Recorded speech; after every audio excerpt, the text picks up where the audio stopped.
welcome to the deep dive. So you're thinking about postgraduate study, maybe a master's or a PhD, and New Zealand is on your radar. Ah, fantastic choice. Definitely. Well, if that's you, you're in the right spot because today we're digging into something absolutely essential, those English language requirements. Yep, a crucial first hurdle, you could say. We'll look at the general picture, but also how things can differ quite a bit depending on the university. Exactly. We'll cover the big three tests people usually hear about: IELTS, TOEFL, and the PTE academic. Right, so let's just state it up front.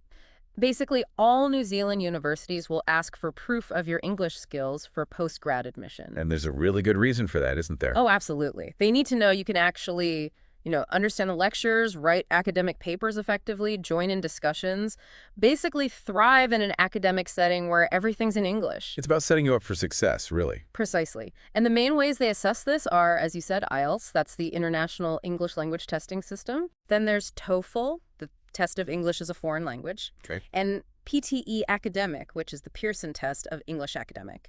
They all measure proficiency, but the scores and formats differ a bit. Okay, let's start with IELTS then. Seems like a really common one. What's the typical score people need for, say, a master's? Generally, for masters, you're often looking at an overall band score of 6.5, maybe 7.0. And that's not just the overall score, right? They look at the individual parts too. Exactly. It's not just the average. You usually need a minimum in each section: listening, reading, writing, and speaking. Often that minimum is 6.0 per band. But, and this is important, it can be higher, especially for PhDs or certain unis. Yes, that's a key point. For PhDs, definitely. The research and writing load is heavier. And specific universities, maybe like University of Auckland or Otago for research programs, might push that requirement up. So they want that balanced skill set, not just good overall, but competent in reading, writing, listening, and speaking. Absolutely. It's about being able to fully engage, not just passively listen, but actively contribute. Makes sense. Okay, what about TOEFL? If someone prefers that test, what kind of score range are we talking for New Zealand postgrad? For TOEFL, the typical range for postgraduate courses is usually somewhere between 90 and 100 on the IBT, the internet-based test. 90 to 100. Okay. Still need to check specifics, though. Always. Like with IELTS, a particular course or uni might have a slightly higher bar within that range. Got it. And the third one, PTE academic? What are the typical scores there? For PTE academic, you're generally looking at a minimum score between 65 and 70 for most postgraduate programs. 65 to 70.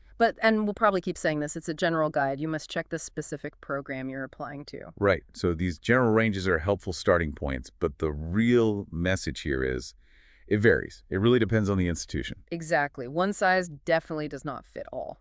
So let's maybe look at a few examples just to illustrate how different it can be. Where should people always look for the final word?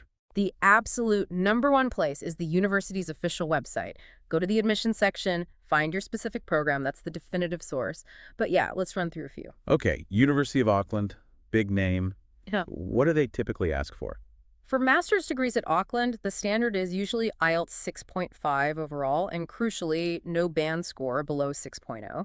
And for PhDs? For PhDs, it generally jumps up to an IELTS 7.0 overall. Okay, so that reflects the higher research demands, like you said. Precisely. More writing, more complex arguments. What about down in Wellington? Victoria University of Wellington. At Victoria, for most postgrad courses, you're looking at a similar range, IELTS 6.5 up to 7.0. But specialized areas might be different. Yes, good point. Programs like law or maybe education often have higher requirements. Think about the language precision needed there. Yeah, makes sense. Okay, how about the South Island? University of Otago. Otago, another strong research uni. For masters, typically an IELTS 6.5. And PhDs, following the trend. Yep, generally IELTS 7.0 for PhD candidates. And again, watch out for specific subjects.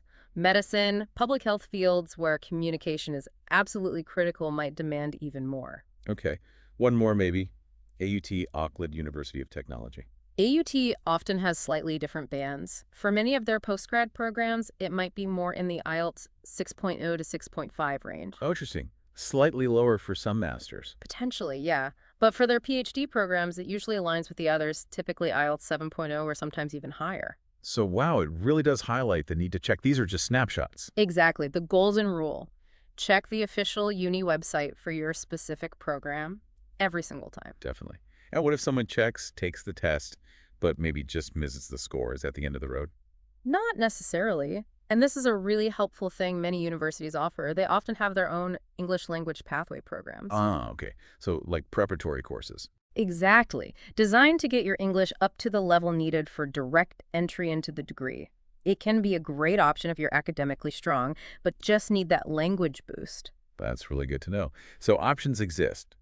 Now, we touched on specialized programs like law, medicine, business. Why exactly do they often have tougher requirements? It really comes down to the specific communication demands of the field.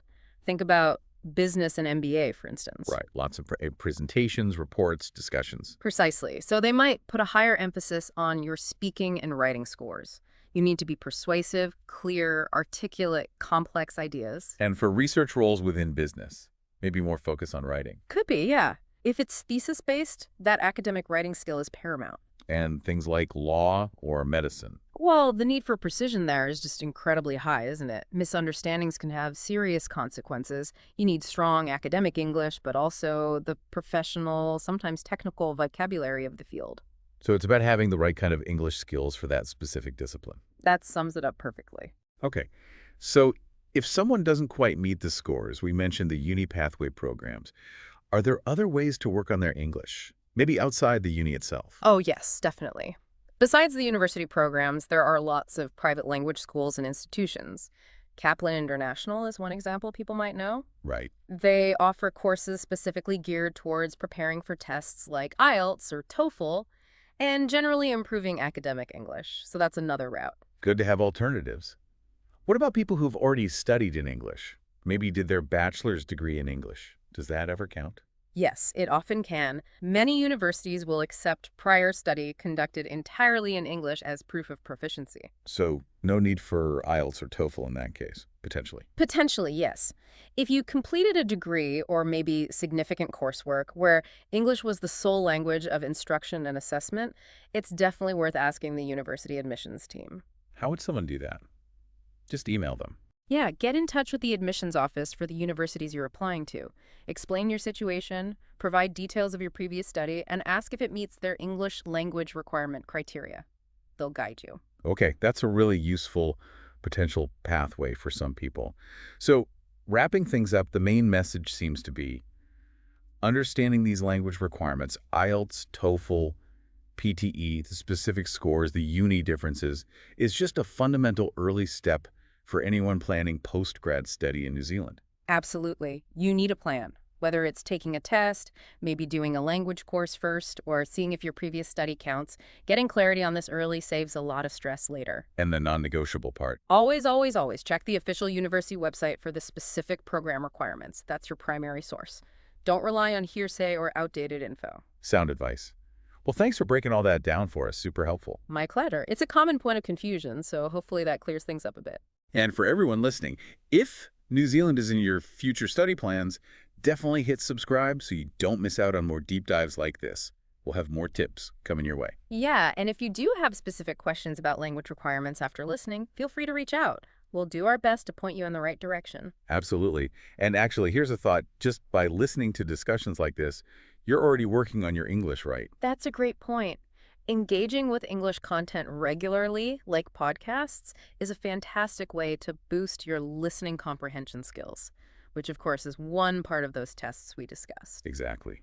So keep listening, keep learning. If you found this useful today, please give us a like, subscribe if you haven't already, and maybe share it with friends or colleagues who are also looking at studying in New Zealand. Yep, spread the word. Thanks for tuning in. Thanks, everyone.